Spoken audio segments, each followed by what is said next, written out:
Ladies and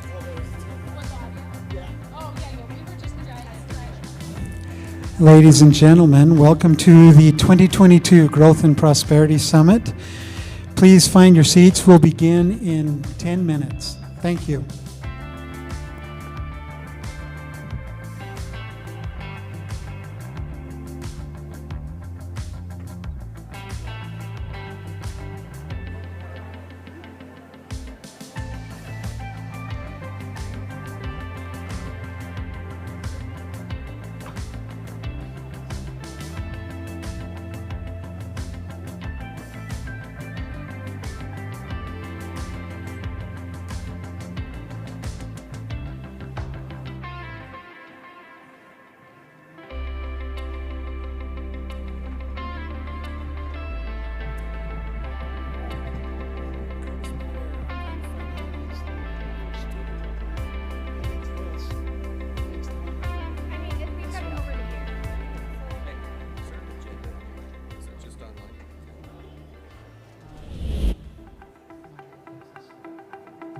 I was super excited when the Growth and Prosperity Summit was announced. This is an opportunity to rub shoulders with the bright minds and legislators who can make a difference in the growth and prosperity of Utah County. NORDA College of Medicine was a new institution coming on board. We wanted to be engaged in the community. Health and education are key components to the growth and prosperity of our community, and wanted to be engaged with the conference because we want to play a part in addressing these very important issues. I'm really excited for this year's summit. It's the premier summit in Utah Valley. We're looking to highlight what is happening in the Valley and where we're going as a Valley, how we're going to grow and how we're going to manage that growth. I'm involved in this project because I believe that we're growing, and if we're growing, we need to have something in place. This is a wonderful opportunity for all of us to learn and work together to make our community a good place for everyone. I'm excited to be at this Utah Valley Growth and Prosperity Summit. The more minds and advocates that we have at the table, the better the outcomes are going to be. Growth is complicated, but it's exciting. And this is an amazing opportunity for us to get together and start to plan out and think about how to make Utah County great for everyone. We really need to be able to come together in our business community. The opportunity to participate with the Utah Valley Chamber of Commerce and government officials at the local level and the state level, businesses throughout the county and throughout the state, was just a great opportunity to get together and really discuss a lot of the issues that are facing business, as well as some of the opportunities. I think what I'd really like to see out of this conference this year is the direction that a lot of the business owners and the businesses here in the county are taking as things start changing. Right now we're in an inflation period. People are talking about a potential recession. At the same time, there's a lot of optimism, especially about the state of Utah. And so how we're going to turn that optimism and continue the progress that the state has already been taking. I would suggest that anybody that has anything to do with business in the state of Utah should be at this conference. There are opportunities ahead of us as a valley. Those opportunities include explosive growth, decrease in housing stock, water usage. While we look at these challenges as growth problems, we also look at them as opportunities.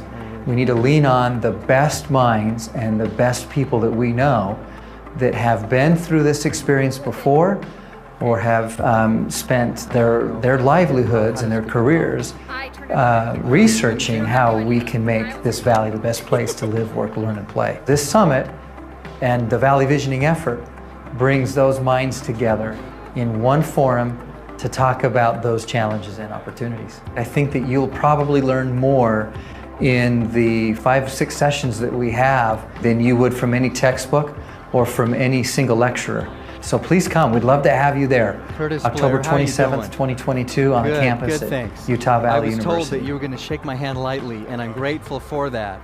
Curtis, Blair, how do I know you? Paige, nice to see you. Thank you guys for being here today. Yeah, I'm Curtis. I lead the chamber stuff.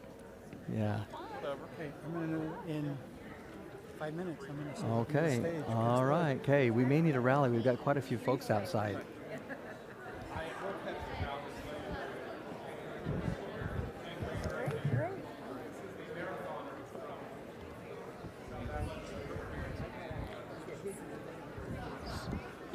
Hey, hey, hey.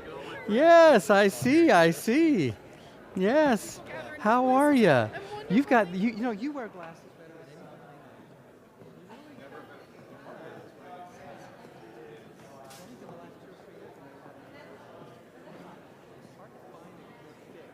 You've obviously.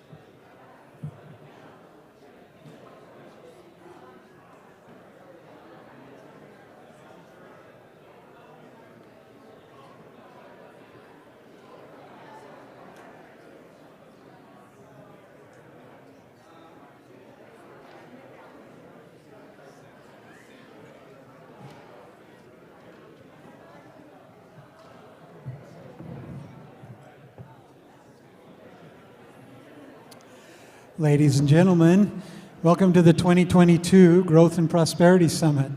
Please take your seats. We will begin in 5 minutes. How do I click through the slides? All right. Big green arrow in the middle. I'm going to practice. Should I practice or just trust it?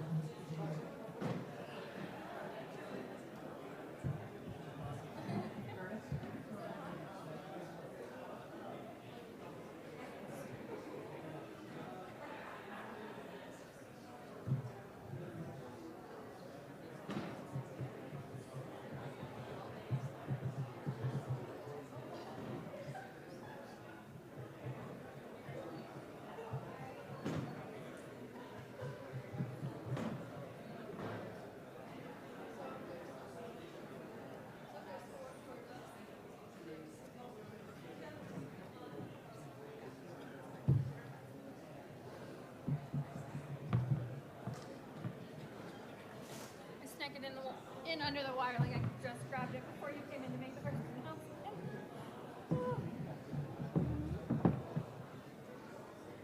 I just meant I'm in the same boat. You got it more than me.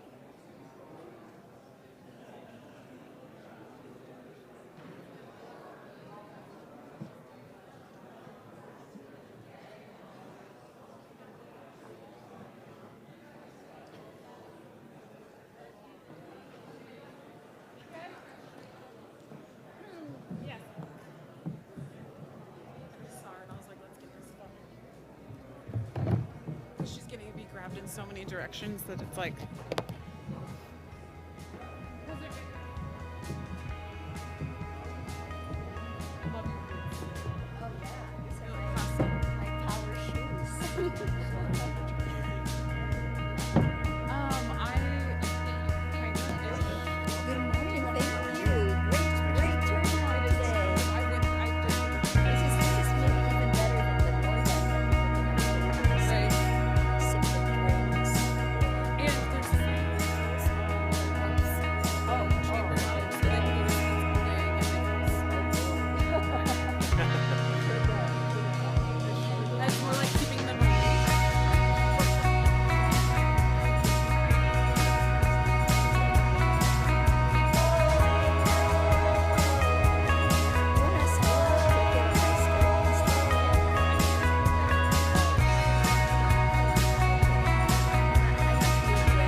can handle it.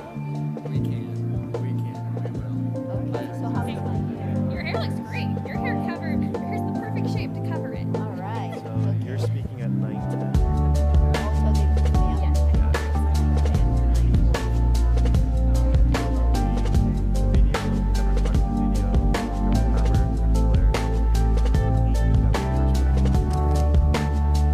So can I just look at my Ladies and gentlemen, welcome to the 2022 Growth and Prosperity Summit. We're happy to have you here. Please welcome to the stage the President and CEO of the Utah Valley Chamber of Commerce, Curtis Blair.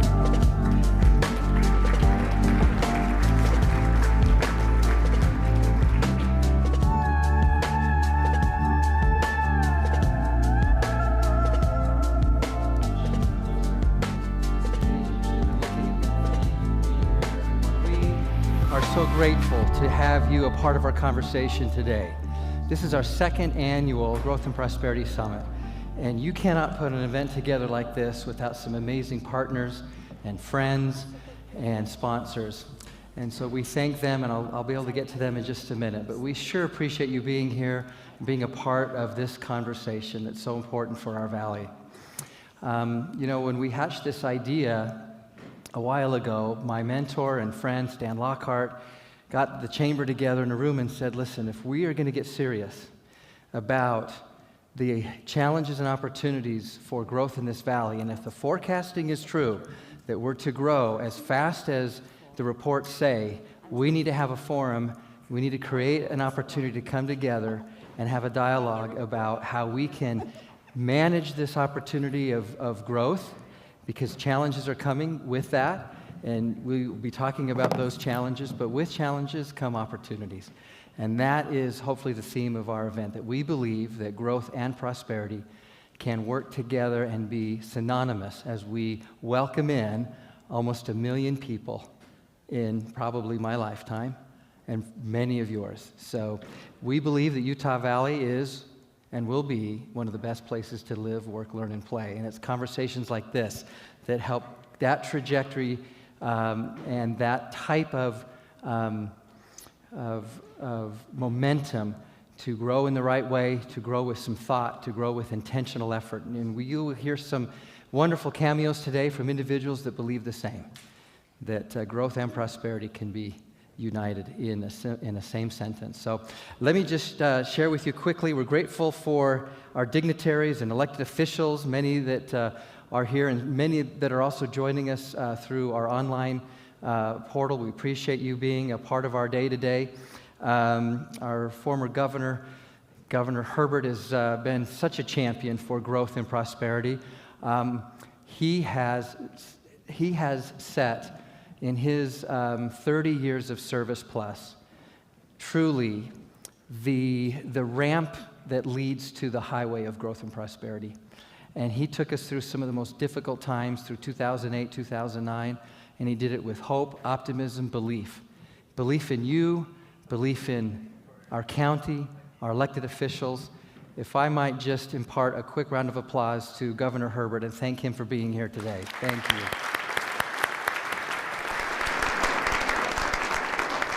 Many of our sponsors made today happen. I'll just mention them briefly, but with grateful heart. UVU, an event like this does not happen without a partner like UVU in welcoming us onto their campus. Mountain Land Association of Governments, you'll know them as MAG, UCCU, Flagship, Target River, Rocky Mountain University, Sunrise Engineering, we have Stratton and Brott. Our UVU Executive Education team is here, Hutchings Museum, Utah Lake Authority, the Utah Valley Refugees, and to have a little snack in between, Cookie Crave is here to fill that need. Let me also introduce quickly and thank the task force that made all of this happen. In particular, I'd like to thank the executive team that led our task force. If I could perhaps welcome to the stage Sarah Bateman, Matt Day, if you just come up for just a quick second. Also, we'd like to have Carrie Malkovich and Ruben hold away. If you could just make your way up here real quick. And we're not going to be able to name all of the names of the task force, I don't think, Matt and Sarah, but we might just have them stand where they are. But may you join me in just thanking Sarah and Matt for their tremendous efforts. Thank you so much. Yes. Sarah is just a tremendous individual to know. She has a breadth of knowledge, and I feel like it is a mile wide and a mile deep, and you don't find those individuals very often, so thank you. And she's with the UVU staff, President. Somehow President Tuminez saw the diamond as well, and so thank you for being a part of planning a lot of this today. And Matt Day, Matt was a steady rudder for us, one that is always optimistic about what this summit could be. And his vision for today is really what we were able to experience, and thank you for being that kind of person that looked for where we could go. He's already thinking about the next year. We had a conversation yesterday about that. And then if you don't know Carrie, you haven't known the best smile in Utah County. So Carrie Malkovich, she's got her fingers in a lot of things, and we're so grateful for not only who she is, but who she knows. And that came in very handy for this summit. A round of applause for these wonderful individuals. Thank you, thank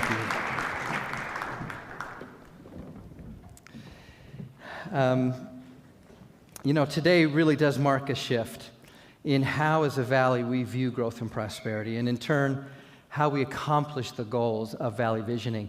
Valley Visioning became a part of the chamber experience well before I took the helm, and it was an amazing process to see how partnership with the chambers in Utah Valley, Kim C. Gardner Institute, Envision Utah, and others, BYU, UVU, came together to create a forum to survey, to report, to forecast what we would be experiencing here in Utah Valley. And it was super insightful. A lot of that work took place in 2017 and 2018, and the reports were ready towards the end of 2019. And a certain pandemic just took hold of our nation, and a lot of that work just stayed on the shelf. Well, we dusted it off at the end of 2020, and when I came in as the president of the chamber, and with the help of mentors and partners like President Tuminez, who brought me her 2030 vision for the Valley and how we might work together as a chamber and a university. I mentioned Stan Lockhart earlier and others, and Governor Herbert. There is a tremendous amount of synergy to be had in this valley as we have this conversation and as we welcome in so many wonderful people. We need them to be economically vibrant. We need to have houses for them to live in. We need roads for them to travel on and trails for them to enjoy recreation. We need to make sure that we have an education and workforce plan that meets the needs of our businesses. And if you haven't seen already, we are the epicenter of growth for the state of Utah, right here in Utah Valley. And not only that, I think Utah is at the epicenter for how we manage growth and prosperity for the nation. And so all eyes are on Utah Valley. And I think that we've got some responsibility, we have a stewardship. And we have come together today to have that conversation. And so thank you. You'll hear from subject matter experts, and it'll be a wonderful morning as we spend some time together. Well, let me get to some slides, and I'll go through these as brief as I can, but I want you to hear a little bit about and maybe see empirically what I'm talking about here, about the kind of growth that we'll be experiencing. And we'll just head to the next slides here.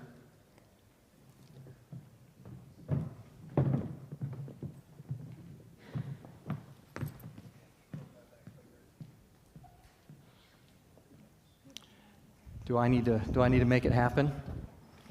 You'd like me to do that, David? You mean I have to do? All right, there we go. Wonderful.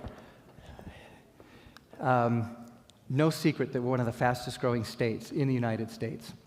And according to our census in 2020, we were the fastest growing state since 2010, with 18.4% growth.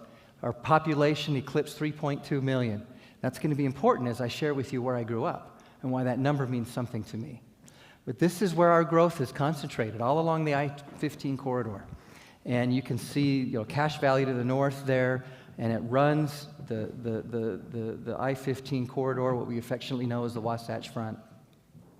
But I grew up in the 80s, and I really identified, President, with our student that could solve a Rubik's Cube. I can do it. I can't do it as fast, but I can do it. And I remember the first day that MTV launched. Do any of you know the first song that played on MTV in the 80s? Who knows? Carrie, you know? What was it? Craig? What is it? Video Killed the Radio Star. Do you know the name of the band? The Vapors. So this is my world. I'm growing up in the 80s. C470 was not even built yet. I lived in Littleton. It's a great place to grow up. I really loved it. This is the cover to my yearbook. And this is my favorite album. So, do you know the band? Journey.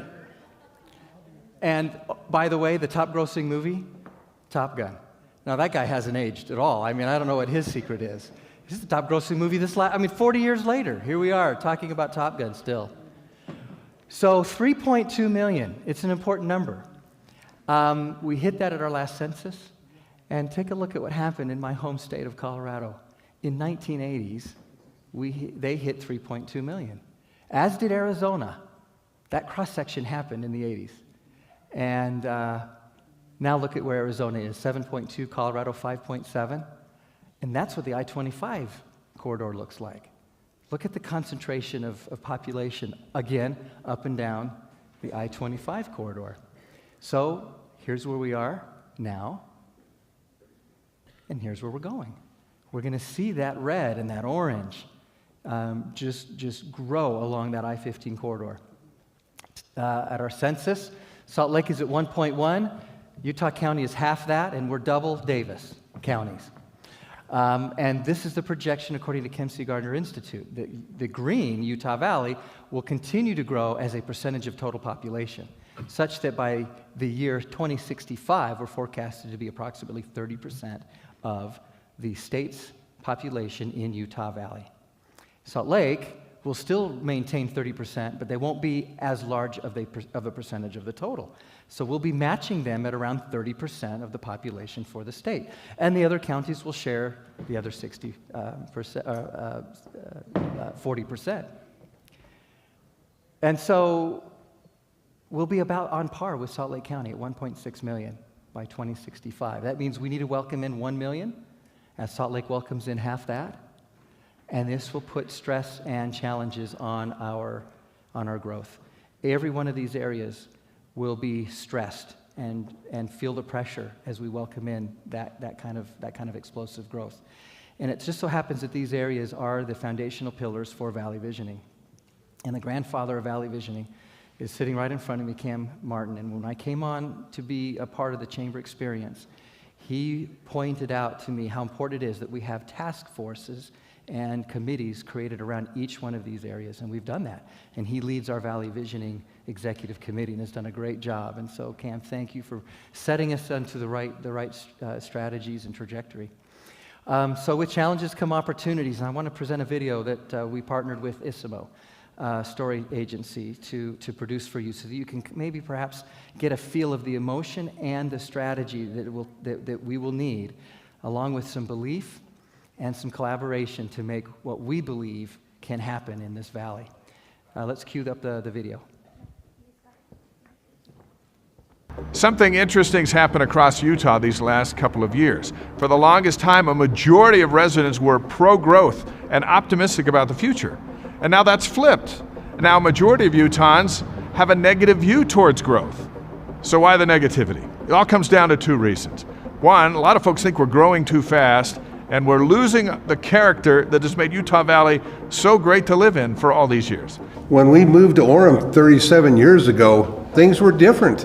You know, there's more traffic now than there was 37 years ago. The second's housing prices. As they go up, pessimism goes up.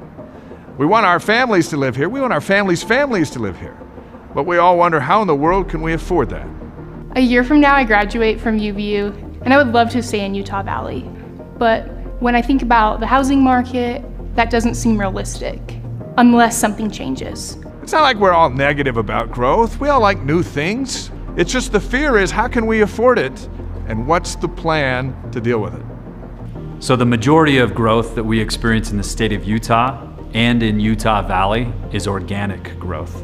It's us having kids and our kids having kids. We want to keep our children and grandchildren here. I have several that still live here, but one's already moved out of town, and others will be doing it if we don't have places for them to live. If you want your family to stay close because you love them, but you don't want them living in your basement, then we need to create change. Because I'm tired of living in my parents' basement. Sometimes it can feel like there's only one of two choices. Either we can become like California, or we can stay like we are. The truth is, there's a better way.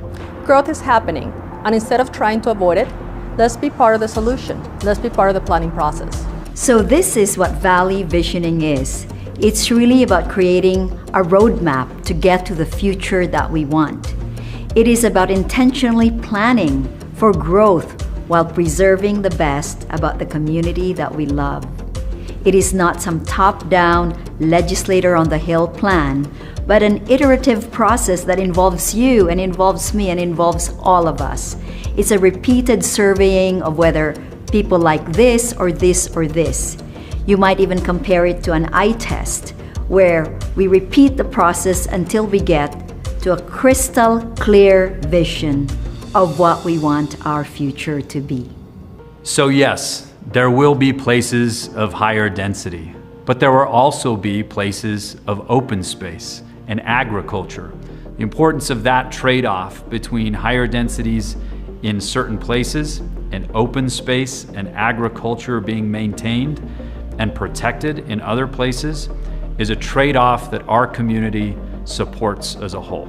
And truth be told, I'd much rather have the challenges and opportunities presented to us because of growth than the prospect of no growth, of no economic vibrancy. Growth can be a good thing. It allows a community to thrive, to offer good jobs, to offer good amenities. When we have companies moving into an area, it allows for better roads, it allows for parks, amenities, also allows for better jobs, increased incomes. So it's a good problem to have. It's still a problem. If all we do is hope that the problems don't happen, we will not be able to hope them away. Choice A is to do nothing and regret it. Choice B is to come together and create a common script, a common plan to move forward with. We will grow. There's no question about that. We are growing, we're growing rapidly.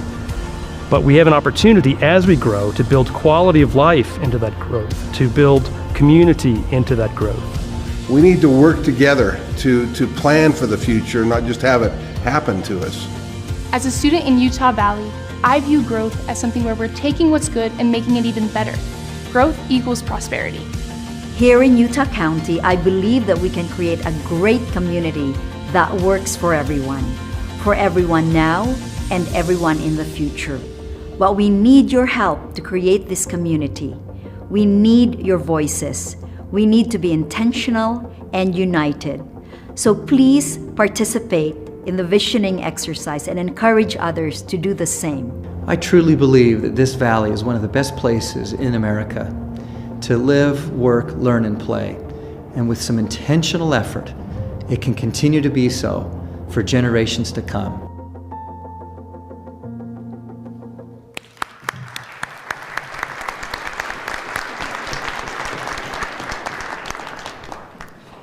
Well, you get the sense for what's ahead. And I hope you're pulled into the conversation, whether through the logic that we've talked about or the emotions, but they will intersect as we hopefully script, according to Mayor Mendenhall, quality of life into the growth that we're about to experience. Let me just share with you some final thoughts. Valley Visioning is an ongoing process. President Tuminez said it was like an eye test. And by the way, that only took her one take. I don't know how she does it, but she is fabulous in front of a camera. And so appreciate your words of vision for what we are hoping to accomplish together in this community. There's 3 ways to get involved. You can download the Valley Visioning report. It actually is more pictures than words, and it shares with you the 6 scenarios that were presented to the communities in Utah Valley. Take a picture of that. Download it on your phone. You may want to refer at it throughout the day. and then past, today as you sit with committees and councils and other opportunities where you can refer to this as a foundational document. The second way to get involved, by the way, I need to mention that won an award last year for a master plan with the APA Utah. And it was a fun experience, really to thank those that on whose shoulders I stand to bring forward such a wonderful vision for growth and prosperity. The second way to get involved is to sign the Utah Valley Compact on Growth and Prosperity. That same task force brought us together to create this language. And we have a banner behind over here in the back of the room with some Sharpies. We have one from last year that we ran out of space, and so we printed a second one. And so if you wouldn't mind, sign your, do we still say John Hancock? Is that still politically correct? If you'll sign your name on the back of that, and we'd love to see your signature. I hope I can't read it. I hope it's that beautiful. And then also log on here and enter your first name, last name, and you have the option of putting your company and other information there. But sign that compact, and we'd like to have your name and your company listed as a partner in growth and prosperity. And that's the second way to get involved. And third is we have booths upstairs from each one of our committees that have identified metrics of success for what it looks like if we achieve our goals with growth and prosperity. We created 6 posters that talk about the 3 or 4 most important metrics that we could measure if we were in fact moving the needle. Natural resources and housing, education, all of those are up there. There's a little sign-up sheet. If you're interested in participating, we'd love to have you a part of that. Now, we were excited at the opportunity of having Governor, but we learned last minute that he could not make it himself. But he did send a video as per norm for something like this. And so with that, thank you again for being here. Thank you for being a part of our day and engaging in a dialogue that is so, so important for you, for your children, and for our future. Thank you.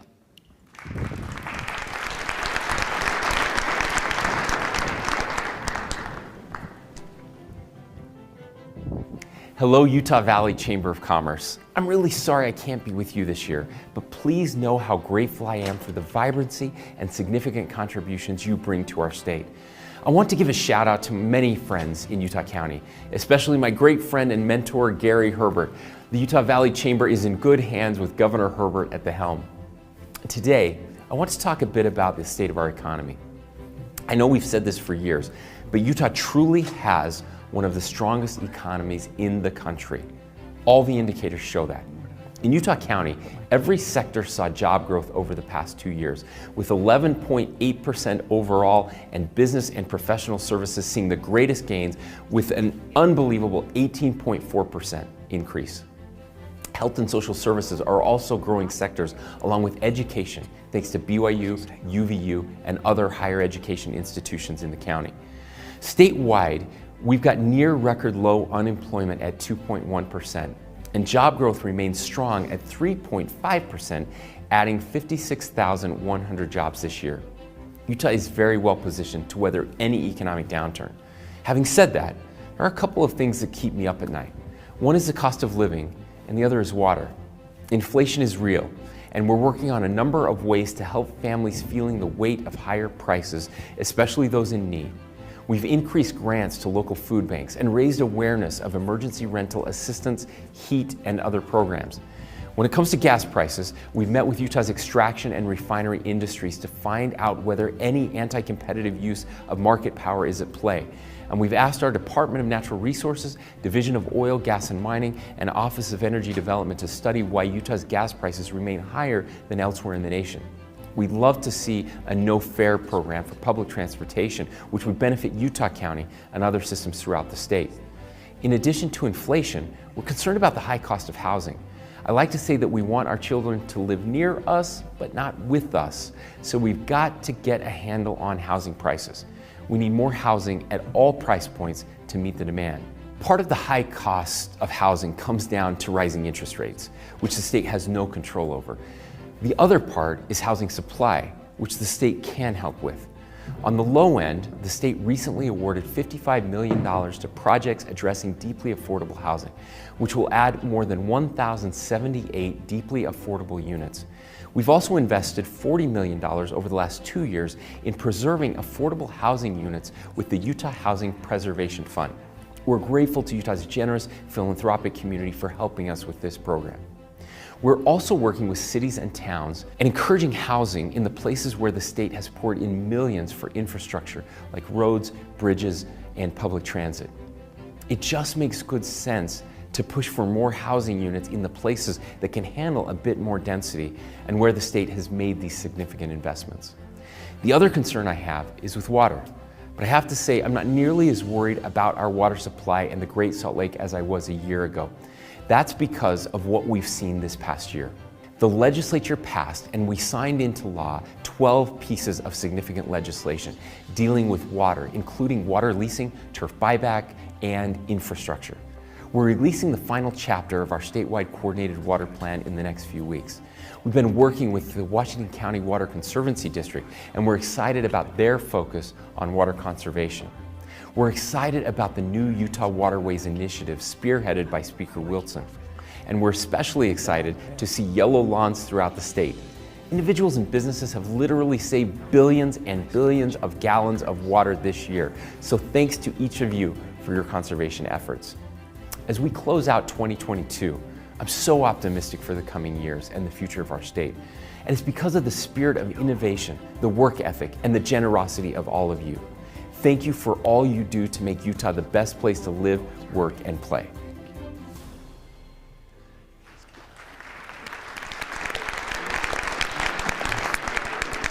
Thank you. We'd like to welcome now to the stage Governor Gary Herbert and Tami Pyfer.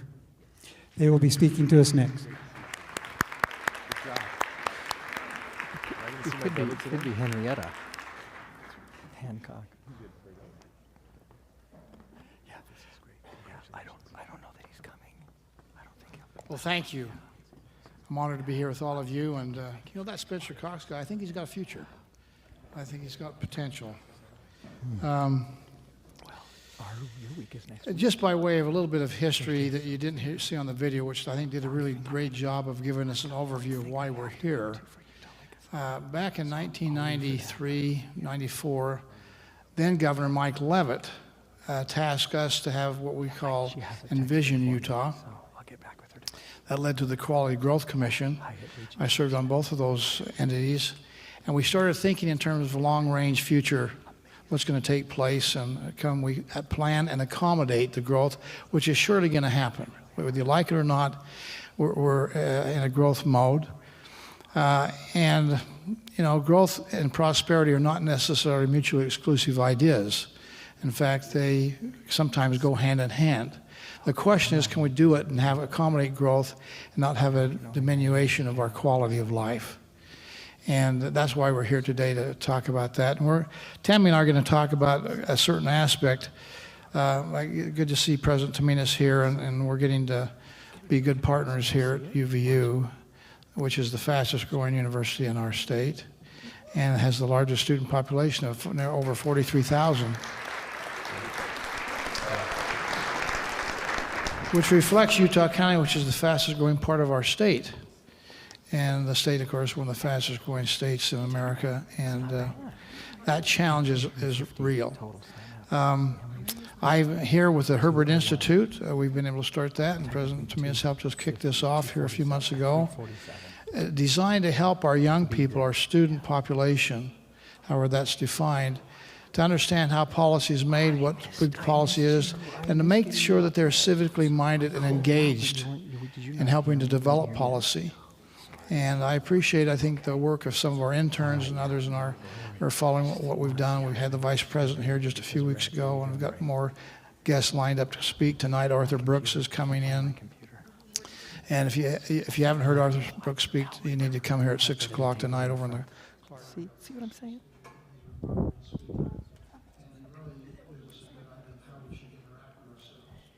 We're in the middle of political discourse right now, and I get a lot of complaints to me about why do we have to be so mean to each other?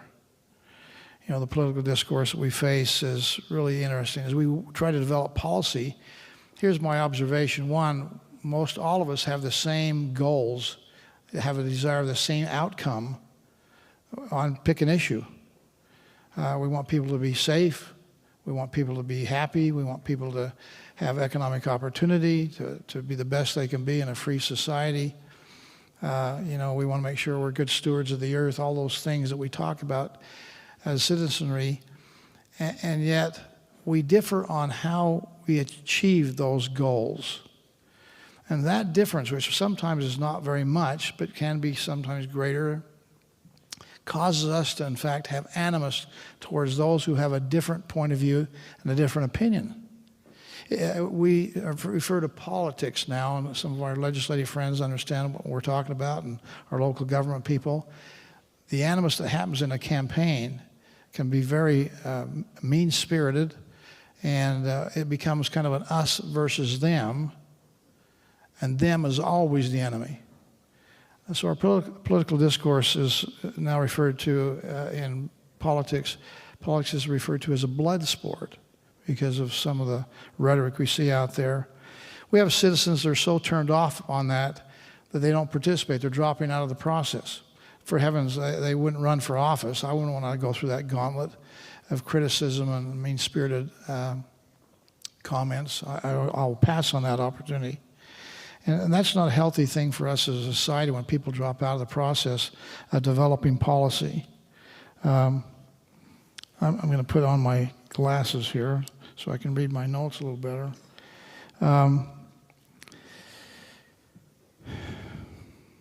We have some questions that come up have been asked to me regarding this very thing, and they say, why are these the 2 or 3 best people we can get to run for a specific office? Why can't we get more people to run for office that are maybe a higher caliber than this negativity?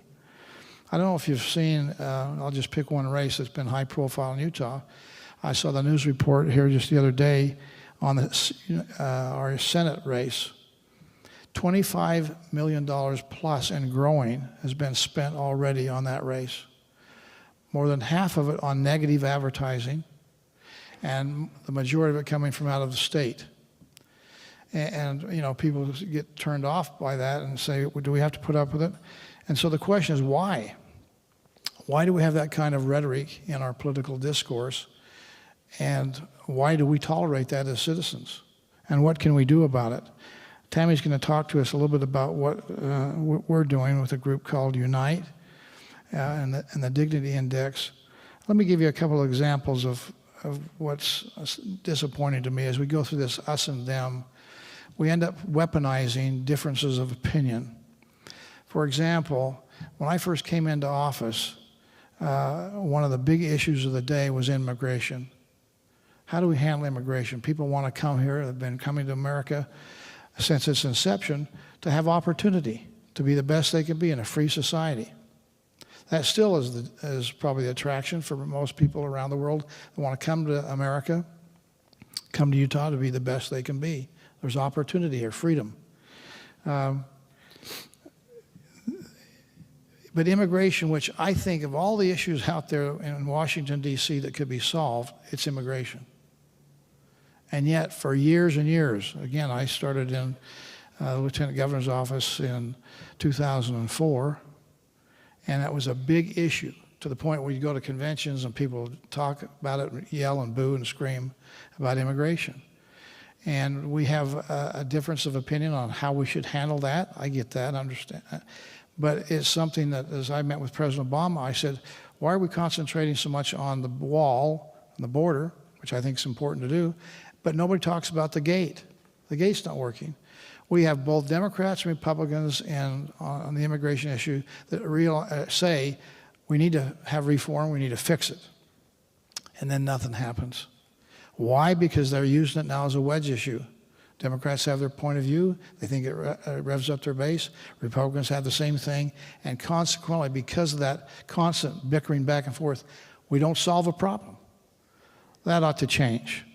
I note on the Second Amendment, the right to bear arms, and we have people that have a difference of opinion on what that parameter should be around the right to bear arms. And it's been weaponized by saying, well, if you disagree with me, you want to see kids killed in school. You know, just harsh rhetoric. Or you want to take away people's guns and let the government be in charge of everything, not have ability to have self-defense. We weaponize the issue, I think, inappropriately. I think we all understand that as we yell at each other, call each other names, our chances of convincing people to see a better way or work together to find a better way together is diminished significantly.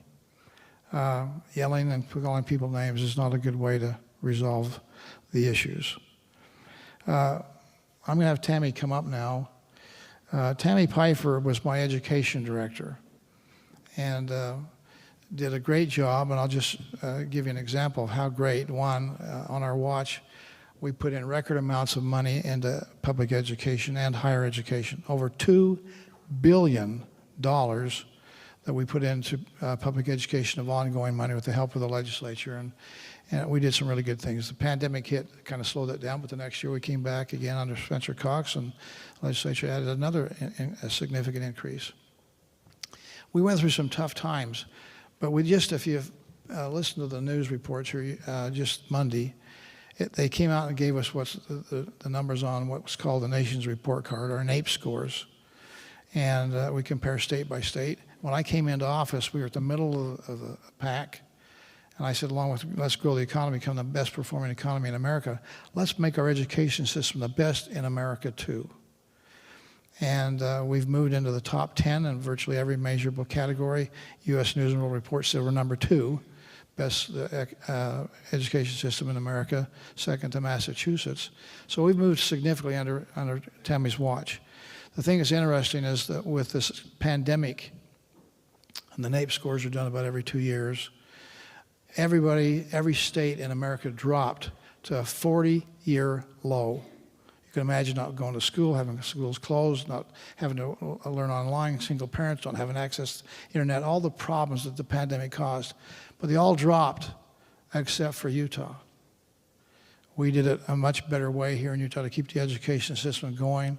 Parents involved, good students, great teachers, administrators that made sure that we, in spite of the pandemic, kept going, at least kind of treaded water. You know, and so I appreciate the good work with Tami and what she's done. She now works with this company called Unite. I'll let her tell you a little bit about that. Designed to make sure that we have better discourse, more dignity, more respect, less contempt, and unwillingness to work together to find solutions to the problems of the day. So please welcome Tami Pyfer, my education director.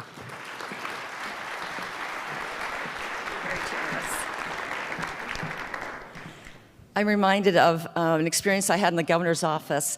We would have school children come through, and I would get to give them tours, and one group came through from Cache Valley, which is where I raised my family, and so I thought I'd give them like the special treatment. And I took them through the governor's office, his formal office, and the governor's got all kinds of memorabilia there, and I went through and I explained each one. I let them hold, you know, a book that they could hold, and just took a lot of time with the kids and thought I did like this fantastic job because I was representing my Cache Valley roots. And a few days later, these were fourth graders, a few days later, I got a batch of letters from these students saying how much they enjoyed the tour, and they made some comments. One little student said, "Dear Mrs. Pyfer, thank you for the tour. It was excruciatingly awesome." I wasn't exactly sure how to take that, but then I remembered that's pretty much what Governor Herbert used to tell me all the time, that I was excruciatingly awesome. So we had a great relationship in the office, and I wanted to recognize Karen Peterson, who's here as well. She was our deputy education advisor, and we had a lot of great things happen with Governor Herbert at the helm. I do want to take just a few minutes, not a lot of time, but talk about this project that I hope that you've heard about that we've launched in Utah. It's a national project, and Utah is the demonstration site for the nation. If we can make it work here, we will roll it out nationally. A lot of people have asked me, why Utah? And you've just heard the last 5 minutes why Utah. Governor Herbert really exemplifies what we are trying to do with elevating public dialogue. A couple of years ago, in August of 2019, Governor Herbert met Tim Shriver, who was here to speak at an education conference. Tim is the son of Sarge Shriver. His mother was Eunice Kennedy Shriver, who started Special Olympics. A very strong political family, Democrat family, very passionate about changing the country. And he met with Governor Herbert, a very strong conservative voice, also very passionate about changing the country. And I wasn't exactly sure how that meeting would go, but from my interactions with Tim up until that point, I thought, man, these guys have a lot in common. And as he met Governor Herbert started to tell Tim about his philosophy, his political philosophy. And he said, you know, my mantra is, and we all memorized this in the governor's office, he said, I'm conservative in policy, I am moderate in tone, and I am inclusive in process. Did I get that right, Governor? And Tim Shriver said, wait a second, explain that again. He said, I'm conservative in policy, moderate in tone, and inclusive in process. And Tim said, can we package that and sell that? Because that is exactly what the mission of my new organization is. And Governor went on to say, you know, you're liberal. You can be liberal in policy. He said, and I'm pretty sure you're moderate in tone and inclusive in process. Otherwise, you wouldn't be here in Utah with your message. And that is exactly right. That is why Utah, that is part of the reason, the big reason why Utah is the demonstration state for this national project. And why our project, why Governor Herbert is on our board of advisors.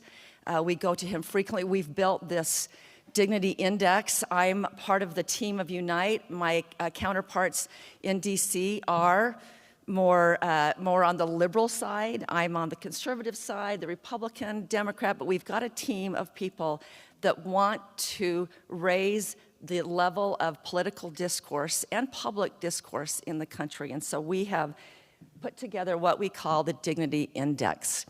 I have several slides that I will move through quickly. There are a few that I would like to stop on. So what is the Dignity Index? Well, the problem that we see in our discourse isn't that we just disagree on things, it's the contempt. And Arthur Brooks pegged this in his book that the governor mentioned. The governor brought his book with her. I almost brought my book too. It's almost like my Bible. And it's called Love Your Enemies. That's the name of the book. How audacious. Love your enemies. And if you want to hear more about that, as the governor mentioned, come and hear Arthur speak. It will change your life. His book was really foundational to our thinking on the index. And he said, we have a cultural addiction to contempt, an addiction abetted by the outrage industrial complex, which is really what's happening in media and social media, and it's tearing us apart. If we want to solve the polarization problem of today, we have to solve the contempt problem. And we see people nibbling kind of on the corners of the polarization and a lot of great groups doing a lot of great projects. We feel like our role to play, our work to do in this is to address contempt. Contempt has become the political speech of America.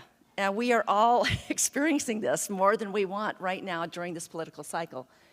And Amanda Ripley, who is an author, a New York Times bestselling author, wrote recently in a book called High Conflict, How We Get In and How We Get Out, Why We Get In and How We Get Out. She said, political speech, we know from the research, can incite violence.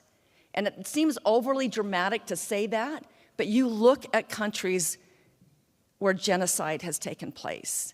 It started by the political speech, by name-calling, by ascribing negative moral intentions, by dehumanizing people, and pretty soon genocide just seemed like the acceptable solution. Words in our speech can incite violence. We want to prevent that. Just recently, as of June 2022, the University of Chicago poll found that more than 1 in 4 people in our country say that it soon may be necessary to take up arms against our own country, against our government. So we believe the solution is dignity. And when you first hear this, when I first heard it, I thought dignity seems so kind of high-minded, and I really can't treat those people with dignity. But hopefully, as you watch our project and follow us and learn more about it, you'll see that dignity really is the only solution if we want to change our dialogue. Dr. Donna Hicks is an international conflict resolution specialist. She's worked in Northern Ireland and in South Africa. She worked with Desmond Tutu. She wrote a wonderful book called Dignity. And those of you here in the business community should get her book called Leading with Dignity. It applies the principles of dignity to the workplace. Desmond Tutu wrote the foreword to her book. That's what an expert she is on this subject. And she said, our longing to be treated with dignity is the single most powerful force motivating our behavior. It transcends race, gender, ethnicity, and all other social distinctions. She said she would be at the table with opposing forces in this intractable conflict. And she said, the only thing that would start to change the conversation is if one side afforded even a little bit of dignity and recognize the dignity of the other side. That's what she then made her life's work. We're define contempt as this feeling of disdain or disgust for another person or a group. I see myself above you. Dignity, on the other hand, is the inherent worth that we all have from birth. I see myself in you. No matter the person's status or how much I disagree with their politics, we watch other people and say, we both have inherent dignity. And if I had lived your life experiences, I may be thinking or doing the same things you're doing. So we're not saying I see myself above you, but I see myself in you. We believe that dignity can solve the contempt problem. And we believe that our division is not really caused by our differences or our disagreements. It's caused by contempt. When contempt breaks us apart, we believe dignity can bring us back together. And we need to unite around one core principle, that everyone should be treated with dignity and no one should be treated with contempt. So the difficulty of maximizing or promoting dignity is that we can't improve or increase what we can't measure. You all know this, right? Businesses, that's kind of how do I improve or change something if I can't measure it? At a congressional hearing last summer, I watched the entire hearing, and this representative from Missouri said there are agencies and organizations that score us on everything we do. The governor will remember getting scorecards from a variety of organizations, except there's not a single organization that monitors and scores us for decency and civility. And so it's easy to come to the conclusion that that's not important. Now, the language that you'll hear a lot is civility, and we use that language, but in Arthur's work, he points out that civility is kind of a low bar, actually. Those of you that have read the book remember that he talks about, like, your wife, if you're in a situation with your wife, and you say, yeah, I treat my wife with civility. It's like, oh, that's really a low bar. So when we say civility, that's a common term that we use, but we want to move above civility and talk about dignity. So we have created an index. It's a scale from 1 to 8, and it measures the language that we use most often in situations where we disagree with someone, if we're angry, if we're fearful. A lot of times we hold people in contempt because they've challenged us. They've challenged our story. That we feel like they are a danger to us. And our language then starts to maybe go into this realm of contempt. Our website is dignityindex.us. And if you click on this icon, and I can't access the internet right now, but it will take you through each one of these scores, or each one of these descriptors. So it focuses on the language that we use in moments of disagreement. And from 1 to 4 is the language of contempt.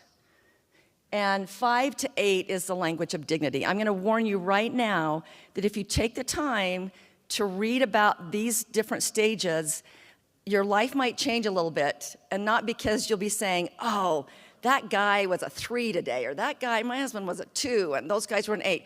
It's going to change because you're going to say, oh my gosh, I was a 3 today.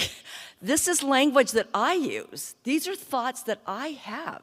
We believe a huge value of the index is that we start to look at ourselves and what role that we play in these conversations. So, as I mentioned before, 1 is basically when we're talking about violence, we need to eliminate other people. 2 is like those people are evil. They're not just bad, like, number 3, but they're evil. And we have to destroy. It's me or them. It's us versus you in a very aggressive way. 3 is we're the good people and you're the bad people. 4 is I'm better than you, I don't trust you, you're kind of a clown, you're incompetent, but I haven't assigned a moral statement to your actions. So that's the contempt side. When you get up to the dignity side, 5 is when you first start to drop the contempt. The other side has a right to be here and a right to be heard. It's their country too. 6 is you're always looking at ways that you can find values that you share with the other side. You're interested in finding those things you agree on. You're not necessarily eager to find the things you disagree on, but you want to work together and find the thing that you agree on. That is showing quite a bit of dignity. 7 is like, not only do I want to find out what we agree on, I want to find out what we disagree on, because that's how we're going to solve problems. I want one point to be made clearly is that we believe that the language of dignity and this index is a problem-solving tool. We believe it can ease divisions, prevent violence, but solve problems. Imagine the candidates that you see nationally disparaging the other side, how evil the Republicans are, how evil the Democrats are. And now imagine them in Congress trying to solve problems with the people that they just called evil, that they hate, that they will not work with, that they don't want to have anything to do with. It's a terrible problem-solving strategy. So we believe that dignity is a better strategy. Again, if you go to the website, you can take a pledge. The pledge is not necessarily this huge blood oath. We're just saying we believe that we cannot have democracy without healthy debate, and we can't have healthy debate without dignity. And so I'm going to do what I can to lessen the amount of contempt that I have and to start treating people with dignity. So how do we how do we use the index?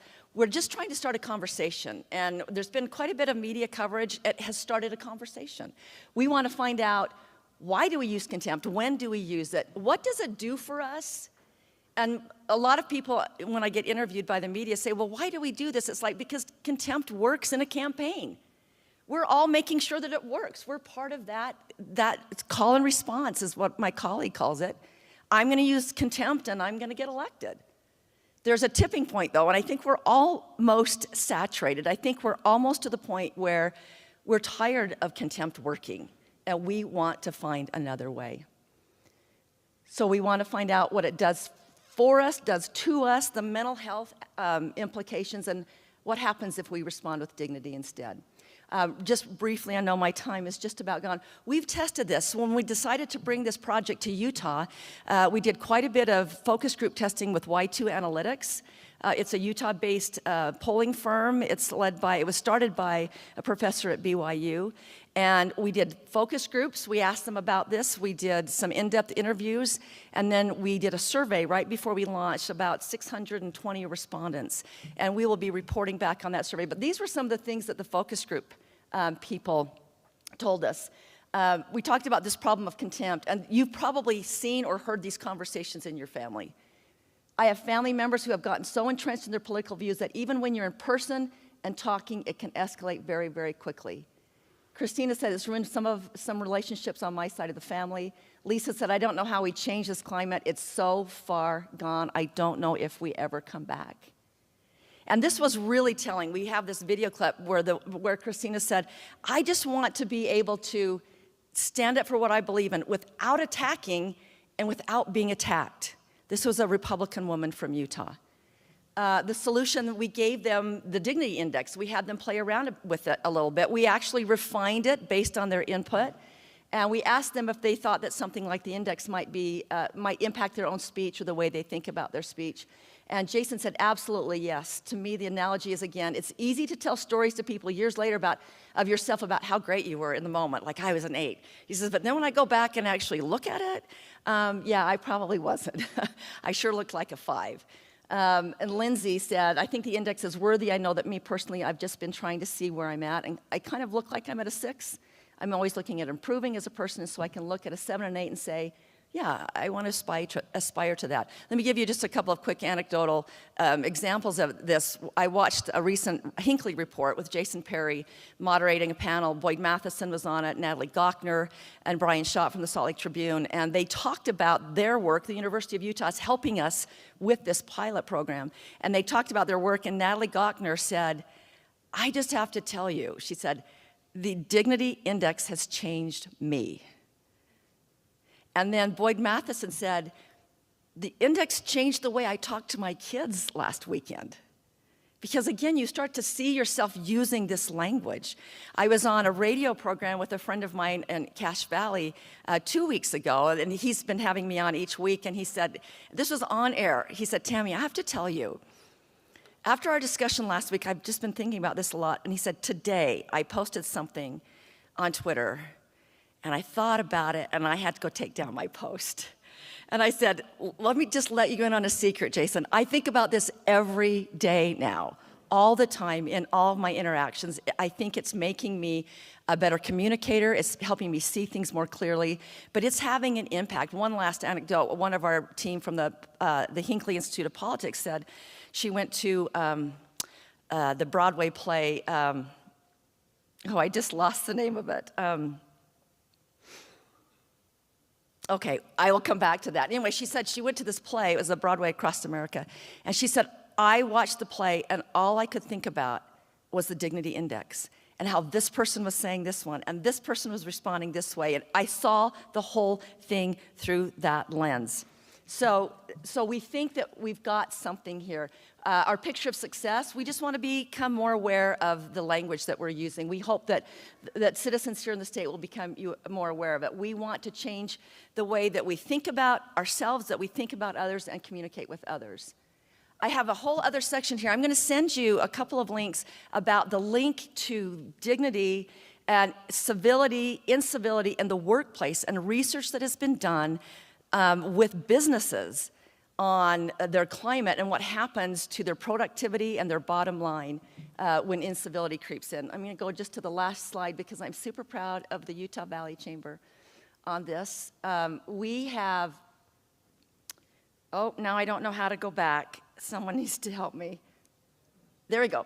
So we've created, there was so much interest in the program when we launched about 3 weeks ago that we have launched, and it's on the website under the partners page, what we call Dignity Ambassadors. These are businesses, and the Chamber is one of them, who have said, I like these principles. I think we could use this in my business. And they've signed on to become Dignity Ambassadors. And the pledge, they take that same dignity pledge, but they just say that they're committed to educating their members about the effects of contempt, the positive effects of dignity, and they want to use these principles to guide their organizational communications, especially in these difficult communications, both internally and externally. So you can learn more about this on our website. Again, we believe that this is something that we need for our democracy. We believe that there's no America without democracy. We believe there's no democracy without healthy debate, and that there's no healthy debate without dignity. Contempt shuts down debate. Dignity opens it back up, and so that is the purpose of our project. We'd love to have you join us. If you go to our website, I'm going to plug it one more time, dignityindex.us, you can take the pledge. At the bottom of the website, you can just sign up to get, we're going to have some newsletters that come out reporting on this demonstration project. You can be the first to know. If you're on Twitter, you can follow us at The Dignity Index, and we're on Instagram as well at The Dignity Index.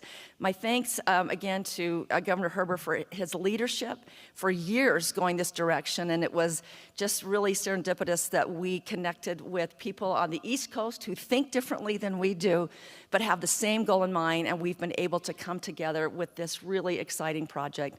I'd be happy to meet with you afterwards and answer any questions that you have, but thanks very much.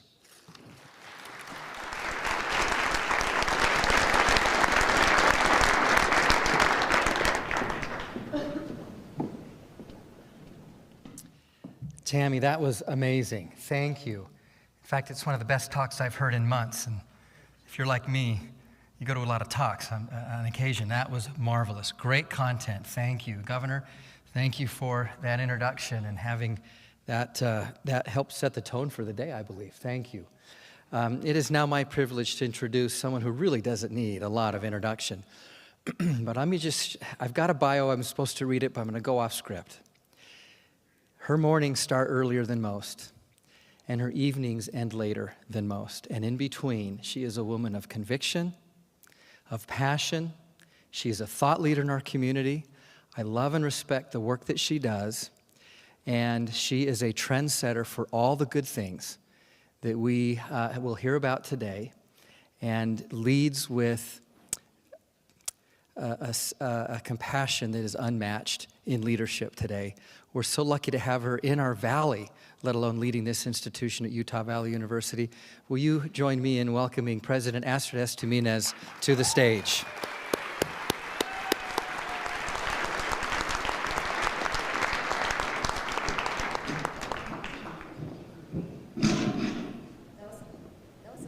Hello.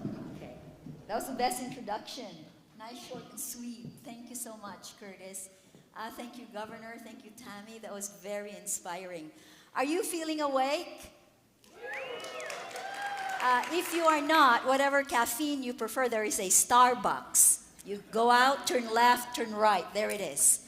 So, and I'm thankful to all of my colleagues who made today possible. This is the title I picked for today, A Valley of Well-Being. I like the word well-being, and I'm going to begin with a tale of two rivers. I lived in Manila for 4 years, and this is the Pasig River. It's about 25 kilometers long. It straddles 6 cities, and at one point I was working with the World Bank to try and clean up this river, working with the mayors of all these cities. This is the most plastic polluted river in the world, and scientists have called it biologically dead. And it's very, very sad, because in the old days, this would have been a very beautiful river. The policy didn't really quite work to do anything with the river. This is another river. I lived in Singapore for 10 years, a very beautiful city-state. This is the Singapore River.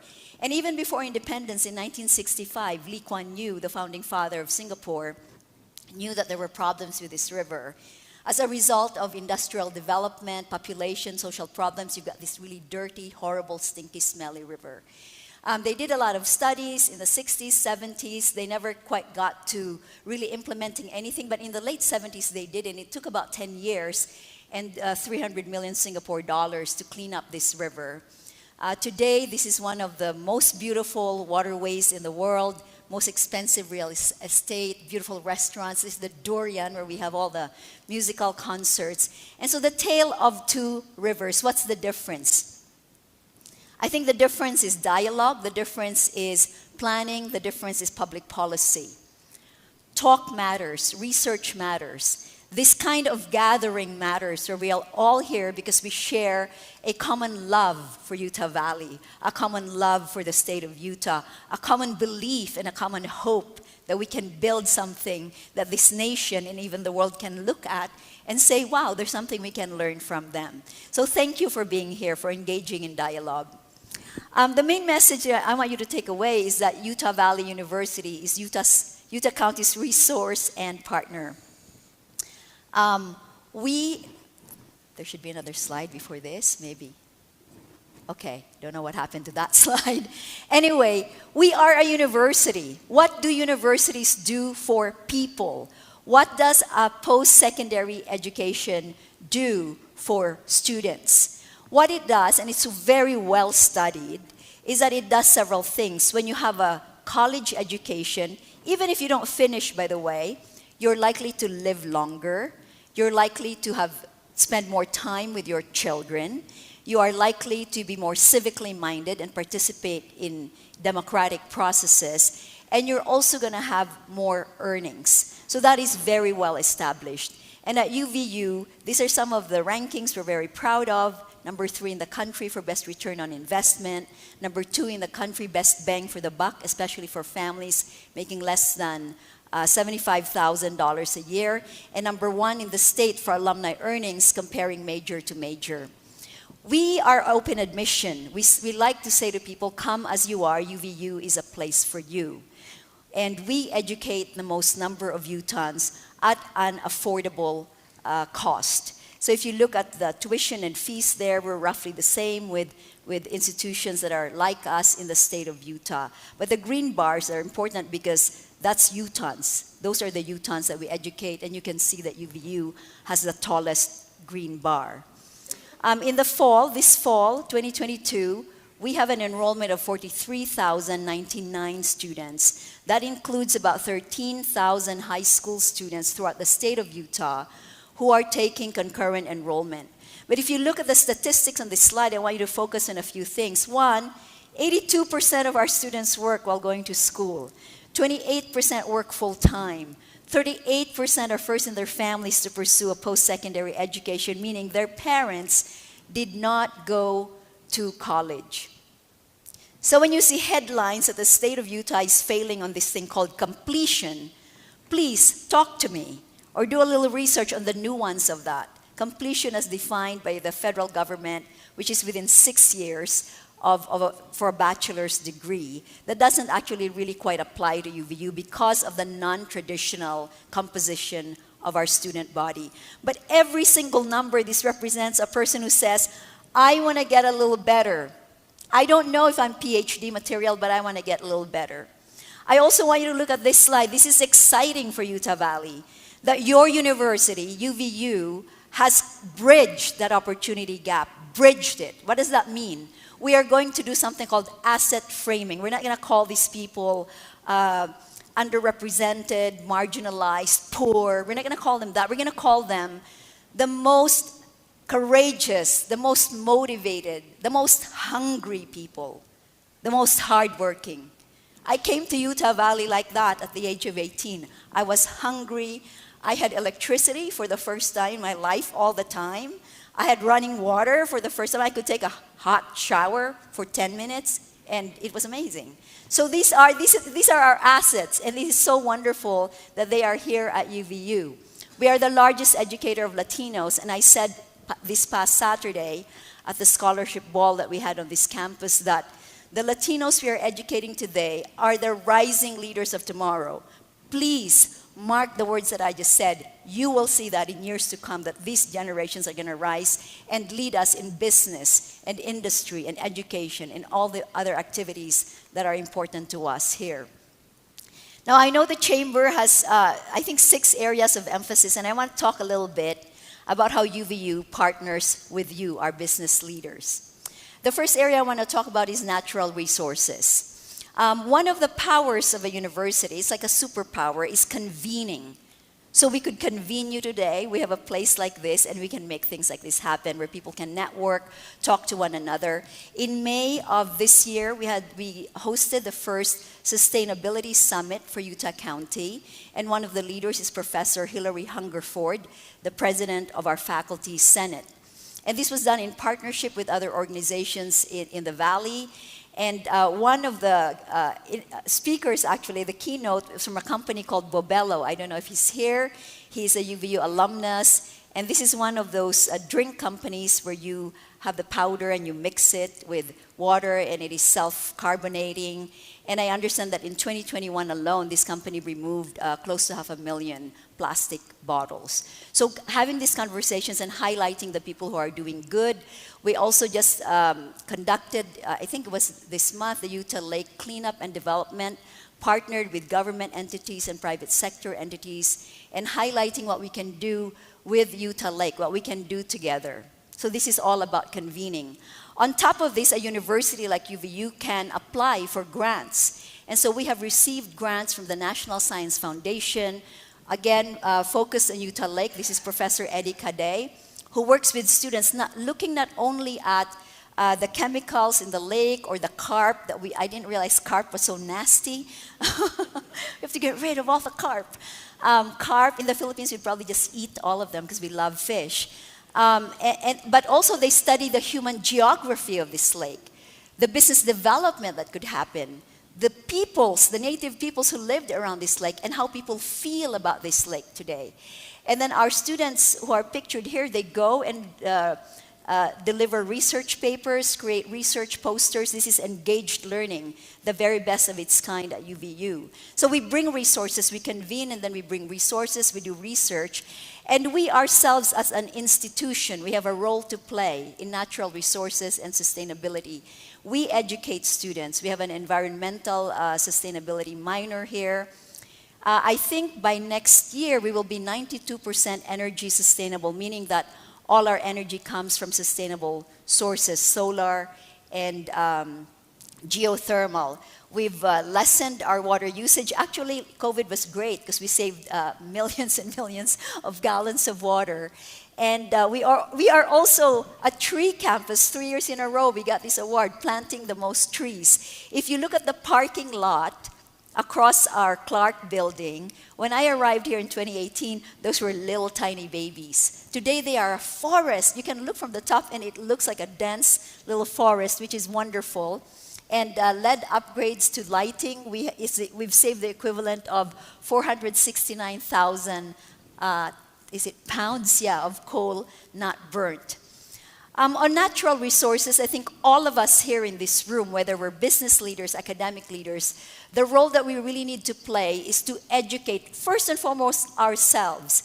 That's a picture of me at the age of 19, my first fall season in Utah. I'd already seen snow because I arrived in the winter. And my first trip to Squaw Peak was not with a boy. It was with my sister. And my sister said, this is Squaw Peak. Don't ever come up here with a boy. But look at this beautiful foliage. It was so magical for me. And this other picture, my husband and my sons and I just went up to Midway, maybe 3 weeks ago. I took that picture.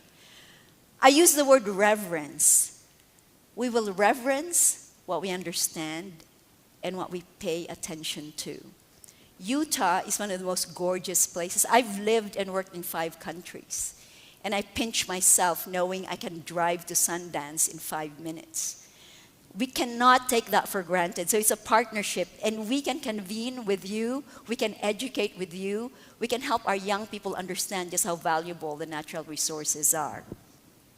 Second area important to the chamber and also important to UVU is healthcare. And as I get older, I know, the knees will need spare parts, everything will need spare parts.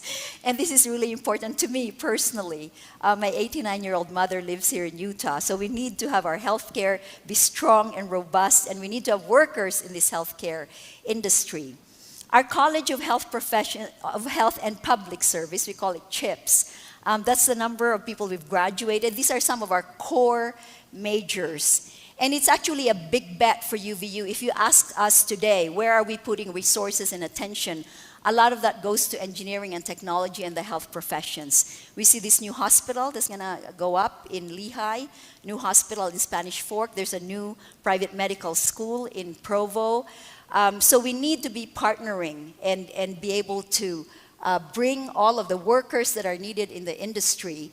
But one thing, the last bullet here, Mountain Land Technical College. This is our technical college, the largest in the state of Utah. We have an amazing partnership with them, with President Clay Christensen.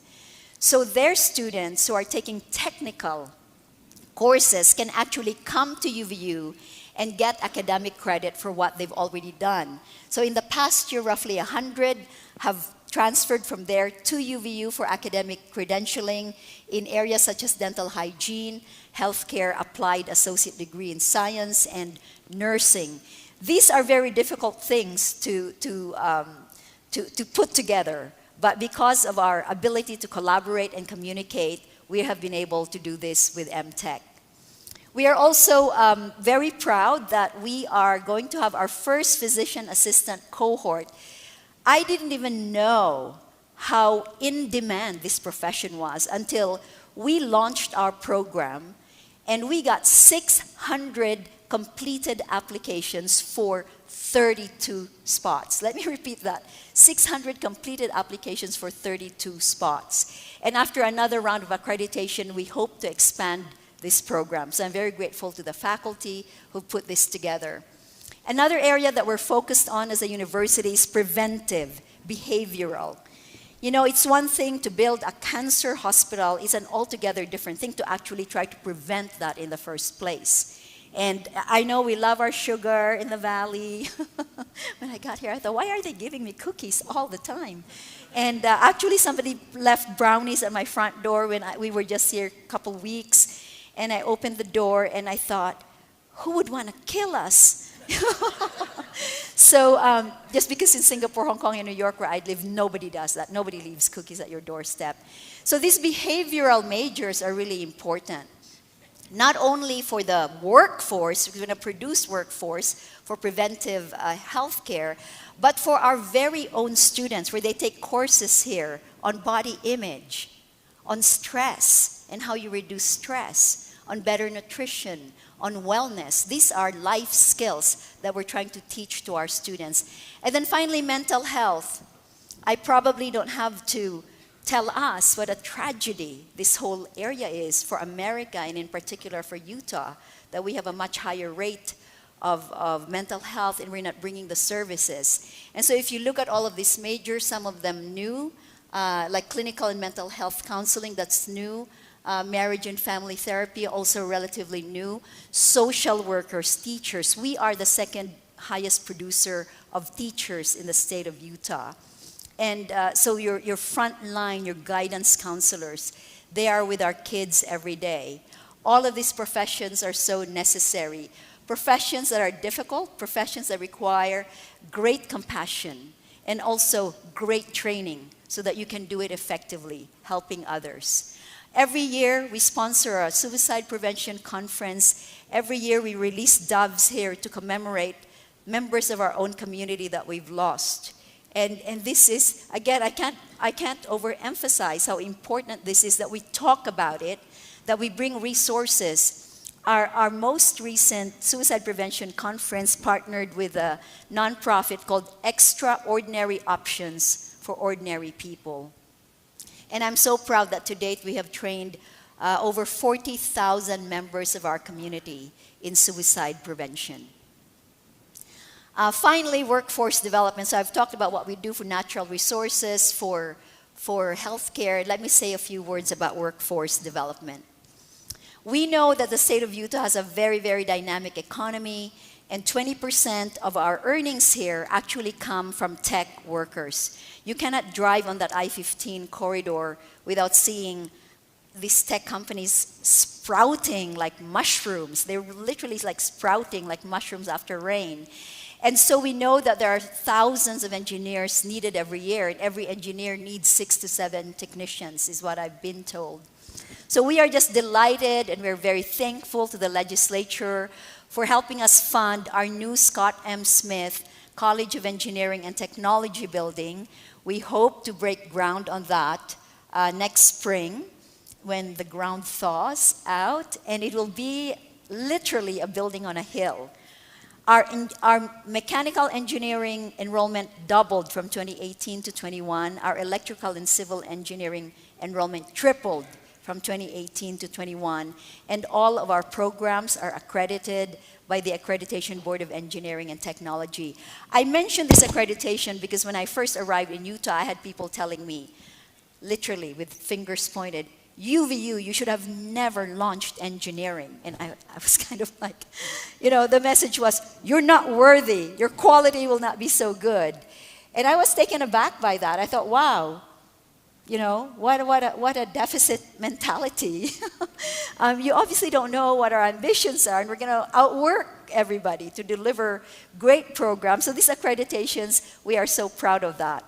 We are launching new majors that we know will be needed. All of us sitting in this room, whatever business we run, we're going to need augmented reality. We're going to need extended reality. So our professors are trying to stay ahead of this and now offering a track that we hope soon will become a full major in extended reality. I don't know, it is a brave new world, certainly, that we are entering, but it is what it is, and I think there are many benefits to this. When I worked in Microsoft, we worked with big companies like Boeing or medical schools where where to dissect a cadaver. You didn't have to go to the cadaver lab anymore. You stay in your living room, you dissect it there. Or where you're learning to pull apart an engine for an airplane, you do that as well in the comfort of your living room. Workforce. This is unbelievable. Can you just give this a round of applause, please?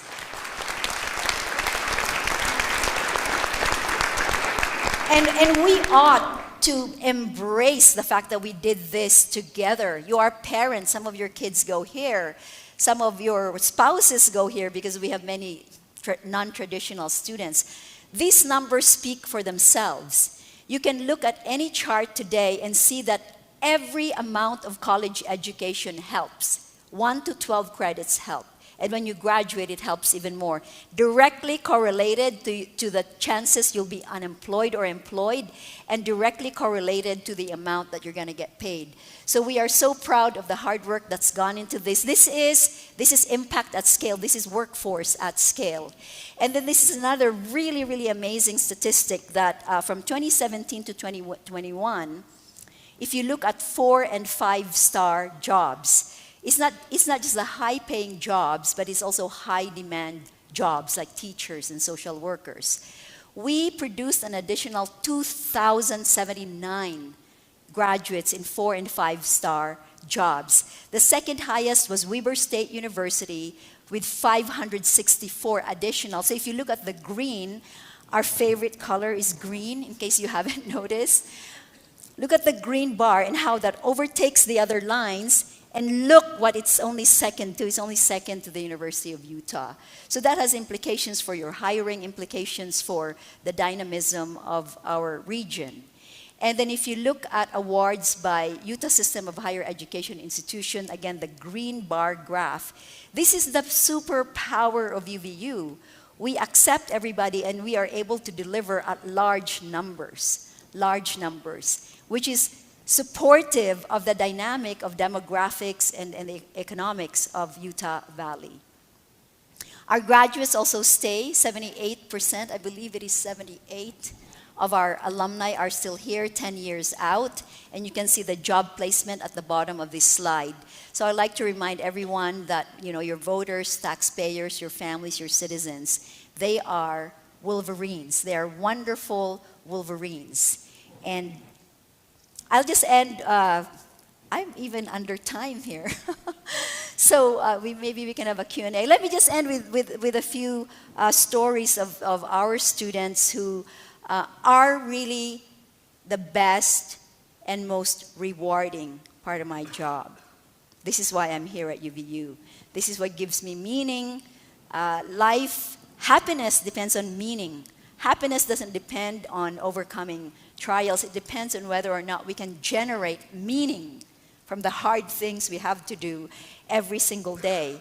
So I know I'm not clicking them in one by one. I'll begin at the left there, going right. Jamie Bond, I got to know her my first year. She talked about her story, 19-year-old marrying the man that she was in love with and suffering through 6 years of abuse and then fleeing the situation 6 years later with 4 children in tow and $2 in her pocket. And finding UVU, she attempted suicide, luckily did not succeed. And because of our daycare here, We Care Center for Children, she was able to make it work. I think she's a senior this year. She's been a straight-A student in finance, so any bankers around here, look out for her. She's also remarried and happy. Sometimes it's good to remarry. Richie Stapler with a flag. Richie pitched his idea of a smart scent company, good smells in your home that you can control through your phone. He got turned down every pitch he made, and he never gave up. I think he told me at one point he had to sell his car to finance the business, which he incubated here at the Business Resource Center at UVU. And today, his company, Pura, is one of the most successful in Utah. Leonard Bagalwa, whose story I never tire of telling, abducted as a child in the Democratic Republic of the Congo, turned into a child soldier, fled in the middle of the night, by the grace of God, made it to Utah, actually there's a funny thing, when he got here, he said, is there a place here that's very rural, that's like Africa? And he was told Payson. So I don't know if there are people here from Payson. He became homeless. He worked in the Provost Cemetery, and again, by the grace of God, got people to help him. Took him 9 tries, 9 attempts to finish the GED, your high school equivalency. Got a degree in public health at UVU, also got his MBA, and today helps or leads Utah Valley refugees. Karen Magana on top, she was our UVU Student Association president last year. Latina, first generation, didn't know what she wanted to be, and took an accounting class and discovered who she was, you know, the happiest accountant in the world. Akwasi Frimpong from Ghana, who is an Olympian. I think the first African to compete in a winter sport. I think that is so UVU, you know, you just surprise people with what you can do. You're from Africa, but you're gonna compete in an ice sport, skeleton. Clayton Rawson, former presidential intern. Clayton was diagnosed with dyslexia and Asperger's when he was young and never really felt like he fit in. He's also gay. It's been really tough for him. Came to UVU, and today Clayton is truly a superstar student. He has gotten every research grant, every big internship. He's involved with the Utah Lake Project, and he's going to become a doctor. He will be applying to medical schools this year.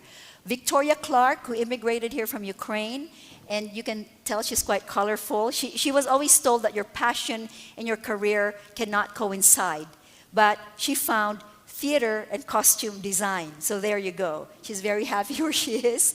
Matt Findlay, again, met Matt my first year here. I wrote one of his letters of recommendation. He's a wrestler, got injured so many times he couldn't wrestle. But Matt was one of the most inspiring students that I met with his academic work, his volunteer activity, also a father, a champion wrestler, and he got accepted to the University of Utah School of Medicine. So on that note, I want to say that let us never lose sight of the fact that what we are actually doing as a university, together with you, business and government letters, is I like to use the phrase, we peddle in hope. That's what we peddle, hope. Hope for the human condition, hope for democracy with the Dignity Project, hope that every individual who desires to become better, whatever age, 18, 45, 70, we don't close the door in their face. We say to them, come as you are. UVU is a place for you. Come as you are. Come to Utah Valley. This is a valley of well-being. And I'm so proud to be here. I feel so privileged to be here. And I thank you for your support and partnership with Utah Valley University. Thank you.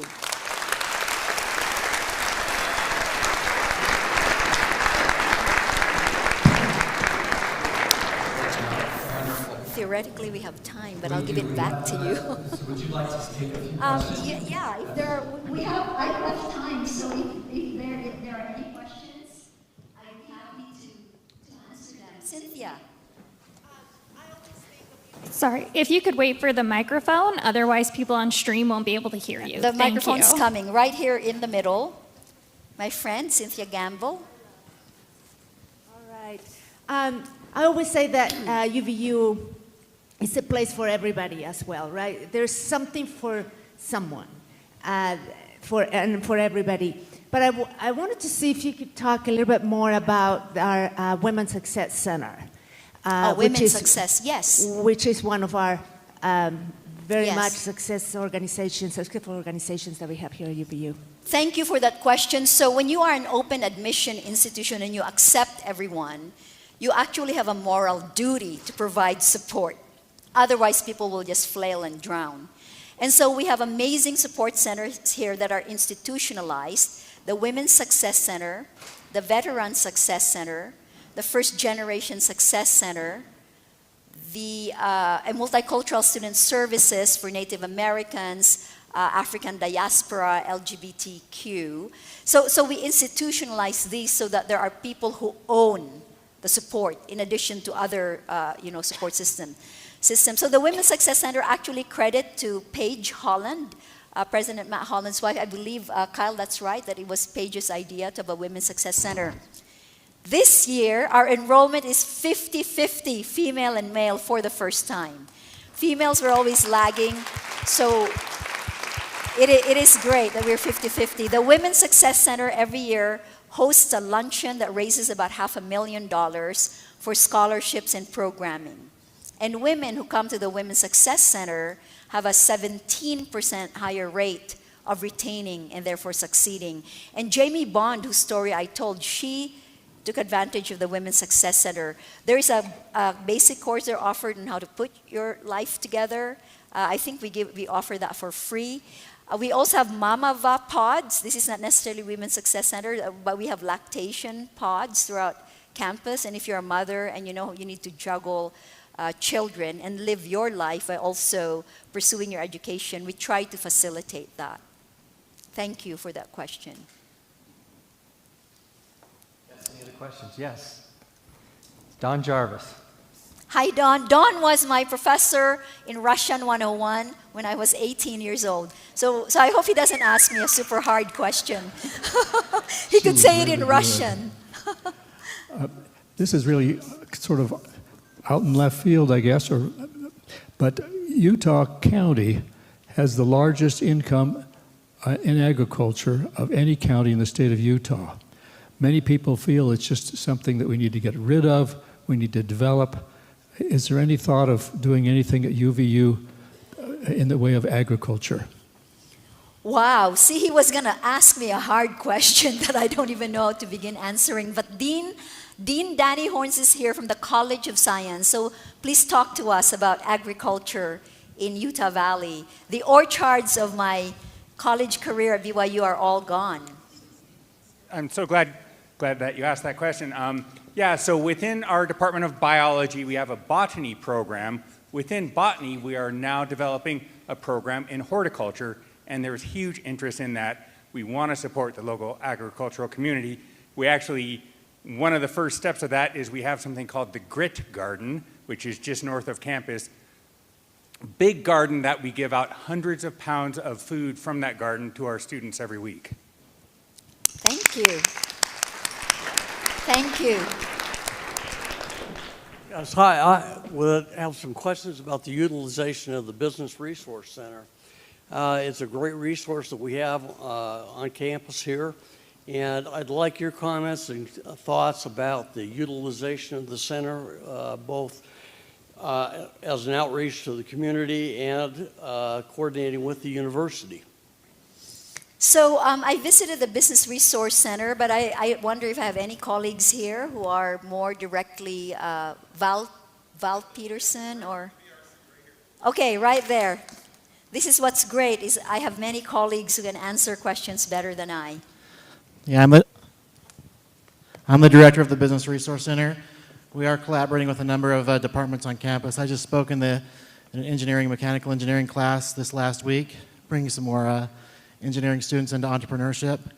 We're coordinating some more entrepreneurship programs with the different departments. We set up the Student Entrepreneurship Club this past month, and we're having them partner with other clubs on campus to do joint industry entrepreneurship activities and bringing in community partners as well to connect with those students.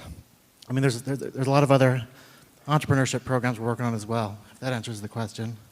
The idea with the Business Resource Center, and like I said, I'm not an expert, I did visit last year. One of the things that we have yet to do better, truly, as a university, is connecting our dots. So if you look at the Woodbury School of Business in the Keller building, on that first floor, you'll see a brand new, really shiny Entrepreneurship Institute. That Entrepreneurship Institute, which does a few things with the community, does some amazing things actually, but then we also have the academic entrepreneurship program that's a minor, then engineering and tech, which is growing very, very quickly, Business Resource Center, the Small Business Development Center.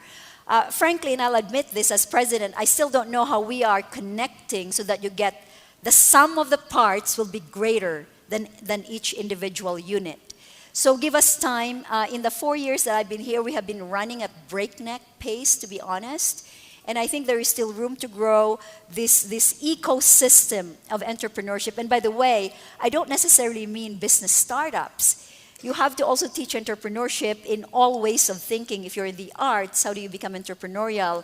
If you're a government leader, how do you think in an entrepreneurial manner? So I think that is still work for us to do, to get more out of about 4 organizations whose mandates and resources might be overlapping in the field of entrepreneurship and business development.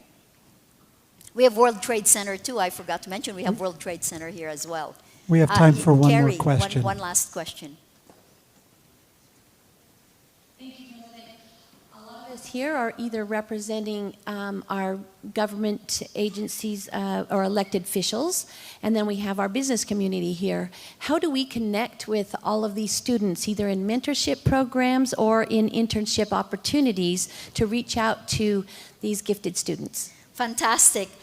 So thanks to the Herbert Institute, our internships with government bodies, the legislature, and I think even with Utah System of Higher Education. So our internships with government are now housed in the Herbert Institute for Public Policy.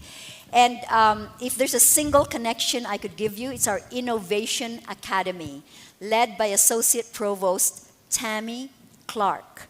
So Tami Clark, Innovation Academy, that is the hub of everything we do here with community and industry. She doesn't have a monopoly of everything we do with community and industry, but she's the hub in terms of project-based learning, giving you information that she may not be in charge of, but she can direct you to other people.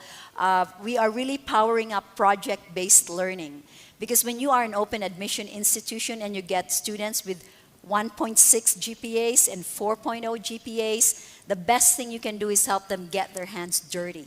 So we're really powering up project-based learning. In fact, if any of you have projects you want to propose, we pay the students to be a project manager and put together a team, but that is the best way you could help us with teaching. You could help us teach, because the projects you give our students help them know they're capable, that they can ask questions, that they can succeed, that they can fail and learn from failure. So I encourage all of you, if you haven't signed up yet with our Innovation Academy for project-based learning, please do so. Again, thank you so much. I wake up every day and literally I speak out loud like, thank you, God, for bringing me here to Utah Valley University. Thank you to all of you.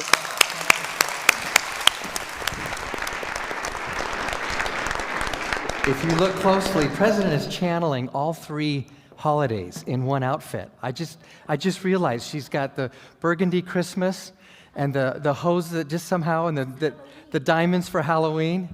So anyway, thank you so much, President. That's such a wonderful presentation. Thank you for tying in all of the partnerships and the ways that UVU is contributing in so many ways as we build this valley.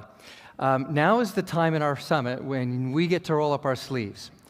You will have an opportunity for the balance of the next couple of hours to pick and choose from panels, to listen, from keynotes on certain subject matters, and all of that will be available to you on the agendas that we have posted. You can grab the QR code and find out in what breakout rooms you would want to spend your time based on the subjects that you would like to hear about most.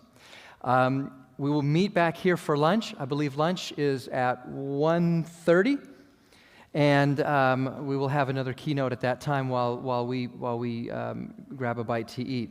I'd also like to invite you to our final keynote of the day, which will be our friend, soon-to-be friend. I am reading his book. The first chapter, unbelievable. It's an amazing book. Arthur C. Brooks will be with us this evening at the Holland Hall in the Clark Building at 6 p.m.